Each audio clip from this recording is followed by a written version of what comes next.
Damos comienzo a un nuevo comentario bíblico expositivo, Servidores de Dios. Quien te habla es Manuel Cornejo.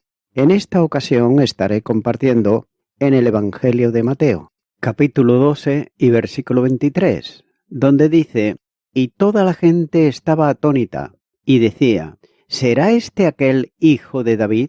Tengas en cuenta que el milagro produjo necesariamente una reacción entre las gentes que lo presenciaron, ya que la serie de maravillas que Jesús estaba haciendo durante su ministerio no podían por menos que conmocionar a las gentes. Pero a pesar de las manifestaciones de los fariseos, escribas y herodianos, ellos confabularon contra él. Las señales de poder que continuamente fluían del Señor eran más que elocuentes mensajes sobre su condición. Y por fin, después de un tiempo de ministerio público, la gente estaban comenzando a entender que Jesús era el Hijo de David prometido, el Cristo de Dios, el Mesías anunciado. Pero note que mucho antes habían llegado a esta convicción los líderes religiosos de la nación, como por ejemplo Nicodemo, quien reconoce en el saludo a Jesús que era el enviado de Dios, porque nadie podía hacer tales señales, a no ser que Dios estuviese con él. Juan capítulo 3 versículo 2 dice: «Este vino a Jesús de noche y le dijo: Rabí, sabemos que has venido de Dios como maestro, porque nadie puede hacer estas señales que tú haces, si no está Dios con él». Y es por eso que la gente se preguntaban: ¿acaso será este el hijo de David?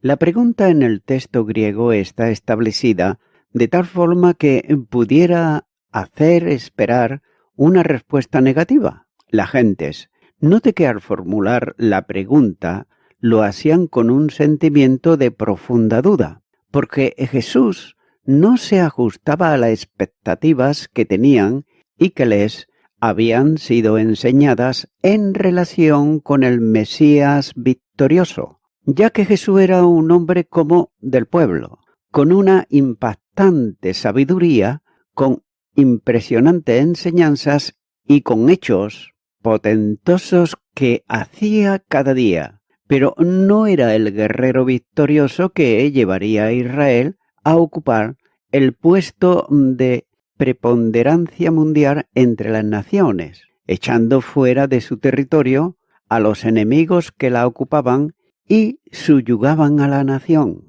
de manera que el concepto que tenían del Mesías era en gran medida materialista y terrenal. Esta forma de concebir mentalmente al rey formaba parte de la comprensión de los mismos discípulos. Mateo capítulo 20, versículo 21 dice: «Respondiendo Jesús les dijo: de cierto os digo, que si no tuviereis fe y no dudareis, no solo haréis esto de la higuera, sino que si a este monte dijereis: quítate y échate en el mar, será hecho». E incluso después de la resurrección del Señor y los días de enseñanza sobre el reino, aún le preguntaban los discípulos si no iba a restaurar el reino a Israel. Hechos de los Apóstoles, capítulo 1 y versículo 6, dice: «Entonces los que se habían reunido le preguntaron diciendo: Señor, ¿restaurarás el reino a Israel en este tiempo?». Y también, los dos que iban camino a Emaús se habían forjado una idea tradicional del Mesías, de modo que no podían ellos entender que muriese en la cruz y por tanto tampoco esperaban su resurrección. Jesús para ellos, después de la experiencia de la cruz, había quedado reducido a un profeta poderoso en palabras y obras.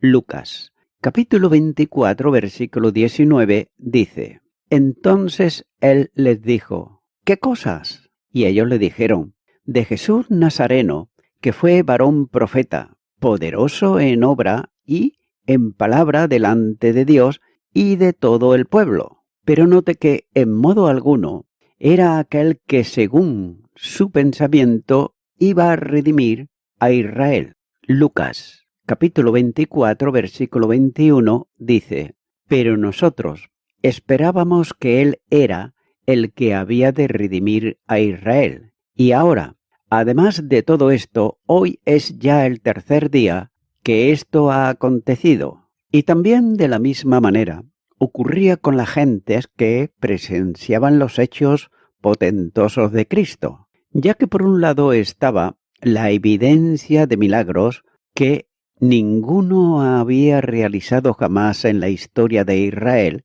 y que le acreditaba como el Mesías. Y por otro lado estaba su comportamiento tan humano y diferente a la que esperaban que sería el enviado de Dios, que le hacía dudar sobre la realidad de su persona. Y esta es la causa de la formulación en un énfasis de duda de la pregunta que se hacía sobre él, cuando dice: ¿acaso será este el hijo de David? Ninguna cosa es más nociva para la interpretación de la palabra de Dios que los condicionantes que las escuelas teológicas a la tradición formulen. Es evidente que muchos pasajes bíblicos expresan verdades distintas o por lo menos permiten interpretaciones diferentes a las que tradicionalmente se les da. La causa de una situación semejante se debe a que la hermenéutica es una ciencia subjetiva por el pensamiento del intérprete. Las escuelas teológicas han hecho énfasis en ciertas partes de la verdad, condenando a otras al oscurantismo. Los maestros bíblicos se han dejado limitar por las interpretaciones que sus antecesores dieron a determinados textos y que los siguientes consideran como la única manera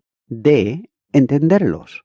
Y así se han producido serios problemas en el pueblo de Dios. Y de esta manera los intérpretes condicionan a los creyentes para que se conviertan en defensores, no de la palabra, sino de la interpretación dada a algunos pasajes de la misma. A la Escritura ha de irse con una mente limpia de todo condicionamiento. Como decía uno de los profesores en teología, antes de estudiar un texto de la palabra de Dios, borra de tu mente todo cuanto te han enseñado antes sobre él y cuanto tú crees conocer, pidiendo en oración a Dios que te revele lo que realmente significa. Note que esta situación de duda propia de los que estaban condicionados por la enseñanza histórica y tradicional de su tiempo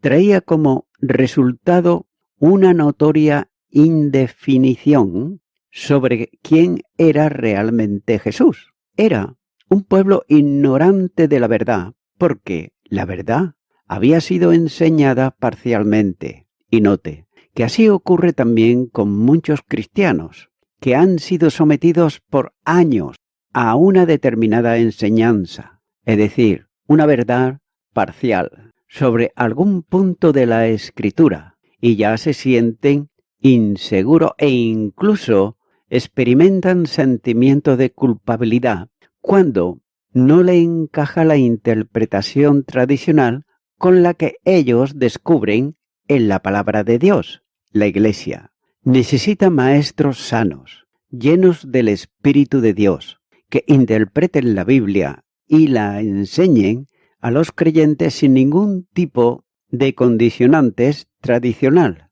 Continúa ahora con el versículo 24, donde dice: mas los fariseos, al oírlo, decían: este no echa fuera a los demonios sino por Beelzebú, príncipe de los demonios. Se puede observar que los fariseos ellos circulaban entre la multitud y estaban atentos a lo que Jesús decía, lo que los discípulos hacían y lo que las gentes consideraban entre ellos acerca del Señor. Y enseguida descubrieron el estado de ánimo de las multitudes y se alarmaron de la pregunta que se hacían entre sí sobre si Jesús realmente era el esperado Mesías, es decir, el hijo de David.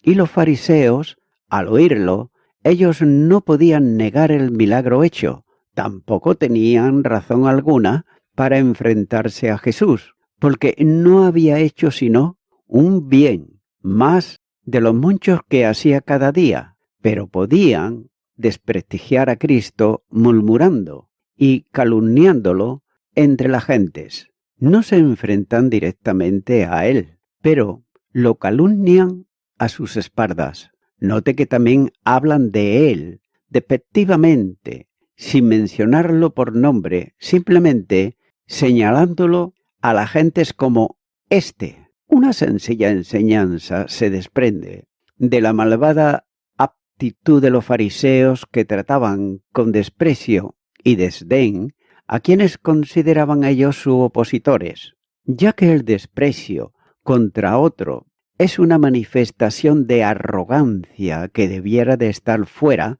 de la vida de cualquiera que se llame cristiano. No cabe duda que Jesús trató con dureza a los hipócritas, pero jamás lo hizo con desdén hacia quienes eran sus enemigos.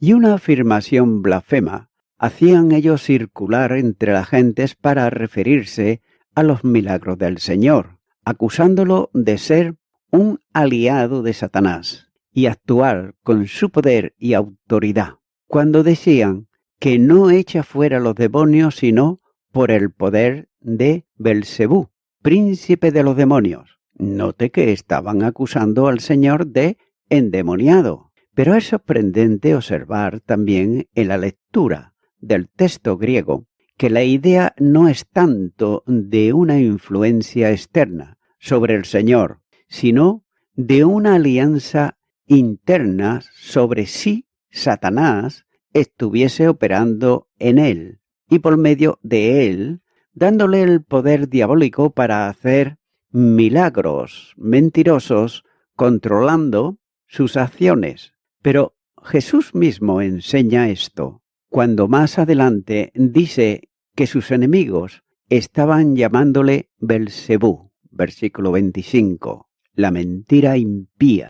De estos blasfemos la hacían circular entre las gentes, ya que procuraban inducirlas a pensar que los demonios abandonaban voluntariamente a los posesos bajo la palabra de Jesús, pero que el poder para hacerlo no provenía de Dios, sino de un acuerdo entre Cristo y Satanás, bajo cuya influencia y dependencia obraba aquellos milagros. Es decir, los demonios salían por voluntad propia, pero no por la autoridad divina del Hijo de Dios. Esto es lo que ellos estaban tratando de influir a la gente. Continuaron con el versículo 25, donde dice: sabiendo Jesús los pensamientos de ellos, les dijo: todo reino dividido contra sí mismo es asolado, y toda ciudad o casa dividida contra sí misma no permanecerá. Aquí se puede observar la omnisciencia de Jesús, que se pone de manifiesto nuevamente. Los fariseos, por un lado, estaban calumniando entre las gentes sin confrontarlo directamente, pero él conocía sus maquinaciones y sabía cuáles eran sus palabras, porque conocía sus pensamientos. Y note que no puede separarse nunca la deidad y la humanidad del Hijo de Dios, Jesús. No solo es un hombre, instrumento en las manos de Dios o sujeto de acciones del Espíritu, sino Dios mismo manifestado en carne, ya que los atributos incomunicables de la deidad están en él, aunque a causa del ministerio y de la condición de siervo las haya limitado en su humanidad.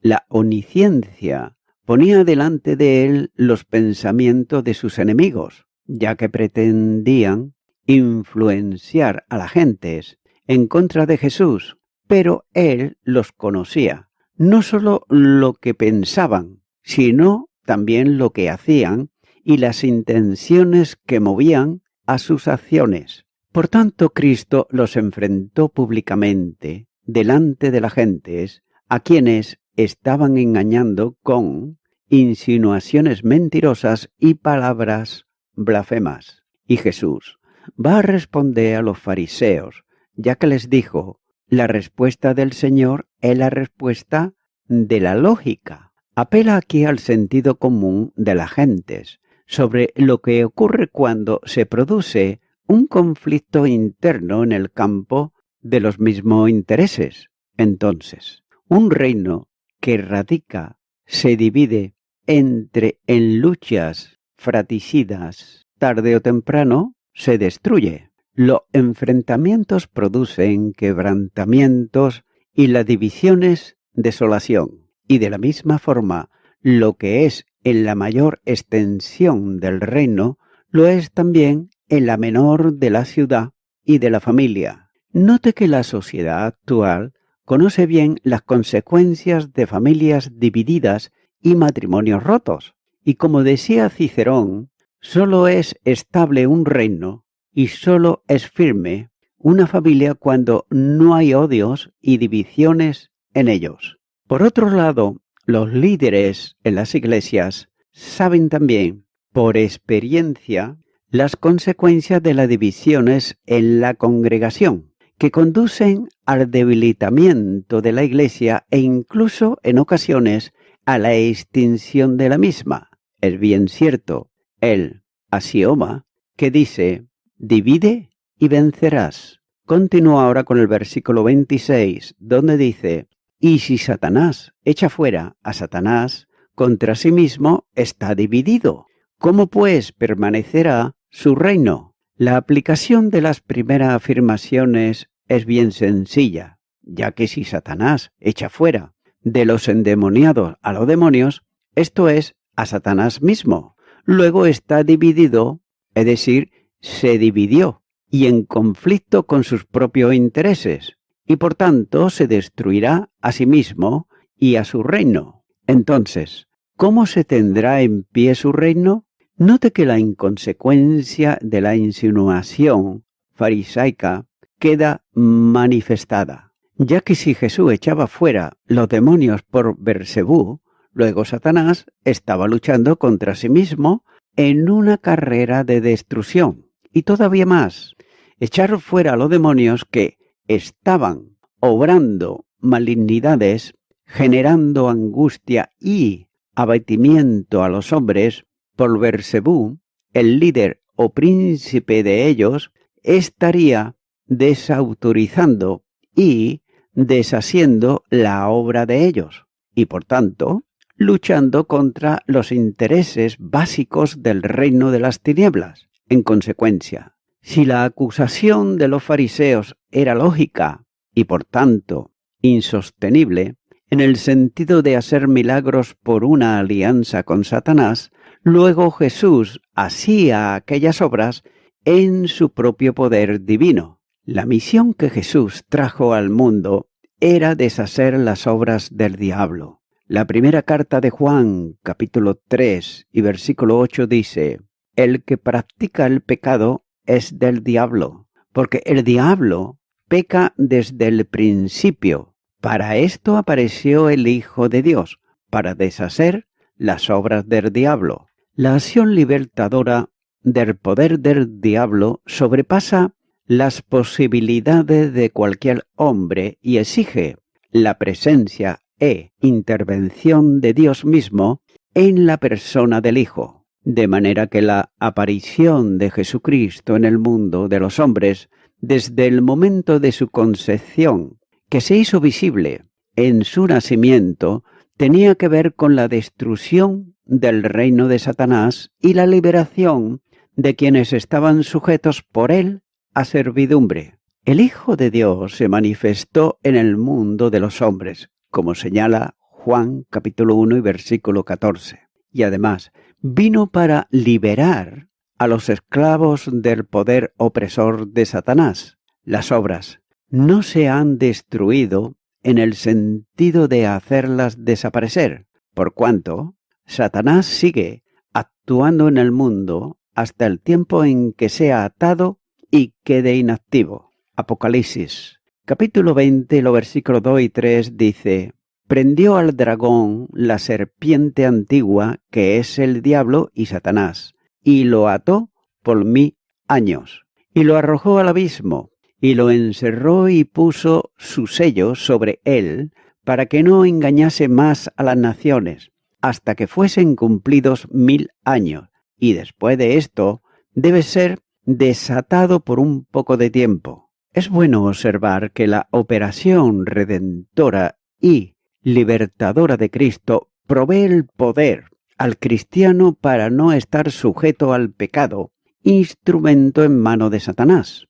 Romanos capítulo 5 y versículo 6 dice: porque Cristo, cuando aún éramos débiles, a su tiempo murió por los impíos, de manera que el creyente, libertado del poder de las tinieblas, es trasladado a una esfera de poder, victorioso en el reino del Hijo amado de Dios, nuestro Señor Jesucristo. Colosenses, capítulo 1 y versículo 13 dice: el cual nos ha librado de la potestad de las tinieblas y trasladado al reino de su amado Hijo. El poder de Satanás fue definitivamente quebrantado por la obra del Hijo de Dios en la cruz.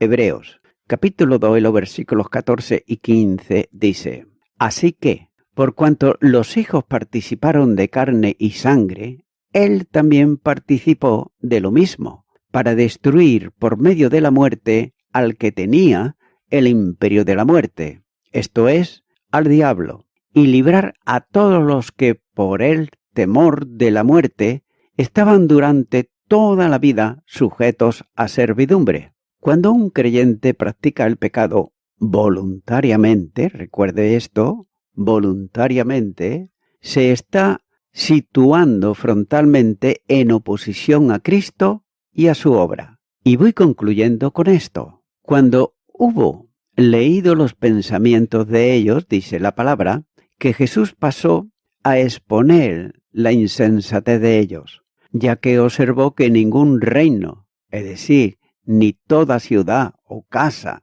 dividida contra sí misma, podrán subsistir con éxito, ya que si él estaba echando demonios de Satanás mediante el poder de Satanás, entonces Satanás estaba obrando y lo hacía contra sí mismo. Pero note que esto es sencillamente absurdo. Amigo y amiga oyente, así es la oposición contra Dios en toda época. Todo argumento contra Dios, todo argumento contra Cristo, todo argumento contra el Evangelio y todo argumento contra la Iglesia Bíblica de Jesucristo son argumentos ilógicos. Sin embargo, los falsos maestros no se preocupan por esto porque su único propósito es triunfar sobre la verdad, y para lograr su propósito emplean todas las armas carnales y que pueden hacer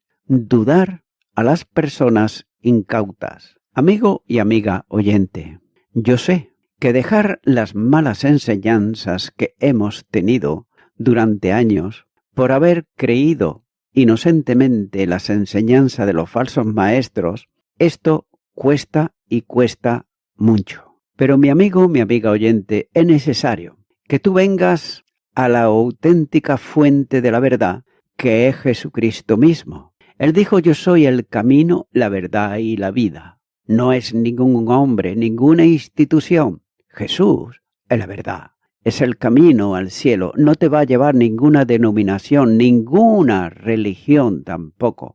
Solamente Jesús, el que dio su vida en la cruz del Calvario. De manera que, mi amigo, mi amiga, es el momento en el que tú puedes invitarle a Jesucristo de una vez por todas, que venga a tu vida y tome control de todo tu ser, para que no seas engañado ni engañada, y que andes en la verdad, esto es, en Jesús. Ora conmigo esta oración que voy a hacer y repite y di: Señor Jesucristo, de verdad te confieso que he creído lo que me han dicho los hombres, sin mirar, en muchos casos, tu palabra, Simplemente lo he creído y nada más. Pero me doy cuenta que he de ir a ti, que eres la verdad. Y la verdad está en ti y en tu palabra. Y en ella quiero caminar todos los días de mi vida. Por ello, te pido perdón por todos mis pecados. Te abro mi corazón y te acepto como mi Salvador. En tu nombre, amén. Amigo y amiga oyente, si tú has hecho esta oración de corazón, te recomiendo que comiences a orar a Dios, en primer lugar, en el nombre del Señor Jesucristo. Orar a Dios no es rezar, sino que es hablar con una persona. También te recomiendo que leas la palabra de Dios y lo hagas a diario. Comienza, por ejemplo, con el Nuevo Testamento. Y también, por último, te recomiendo que para que puedas crecer espiritualmente, te congregues en una iglesia cristiano-evangélica, donde se predique, se enseñe y se practique la sana doctrina y la palabra de Dios. Congrégate ahí y con el tiempo podrás crecer espiritualmente y también servir al Señor Jesucristo. Que Dios te bendiga y a toda la audiencia. Nuevamente ya me estoy despidiendo de todos ustedes y será hasta el próximo programa. Que Dios os bendiga a todos.